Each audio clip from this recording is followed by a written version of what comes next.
দেখো তোমরা সবাই আমরা বনভোজন খাচ্ছি। তো এই পিকনিকটা দেখে তোমাদের সবাই শৈশবকালের কথা মনে পড়ে যাবে।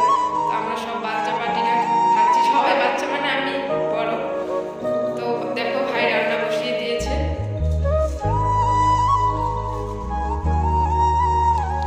তো ভিডিওটির সাথে থাকো, দেখো কি হয় না হয় তোমরা দেখতে থাকো।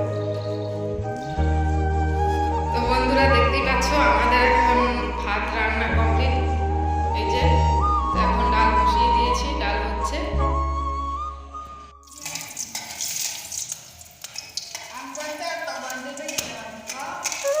ফোড়ন দেওয়া হয়েছে।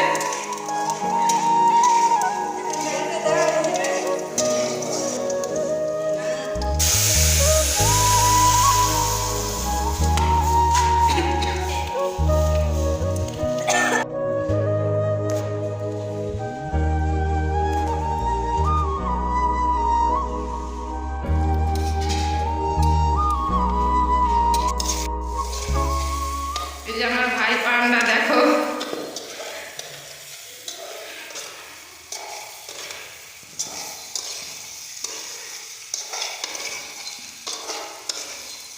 আমিও রান্না করলাম, আমি আর ভাই মিলেই রান্না করলাম। আর সব বাচ্চারা ওরা বাড়িতে গেছে, এখন আসবে। তো একসাথে সবাই বসে খাবো, তখন তোমাদের সেটাও শেয়ার করবো। ভিডিওটি দিতে পারিনি তোমাদেরকে, কারণ কাজের ফাঁকে ফাঁকে যেটুকু টাইম পেরেছি তোমাদের শেয়ার করেছি। তো ভাইয়েরা খেতে বসে পড়েছে। তো আজকের মতো ভিডিওটি এখানে, ভালো লাগলে লাইক কমেন্ট শেয়ার করবে, আর ভিডিওটি কেমন হচ্ছে সেটা বলবে। তো চলো, টাটা।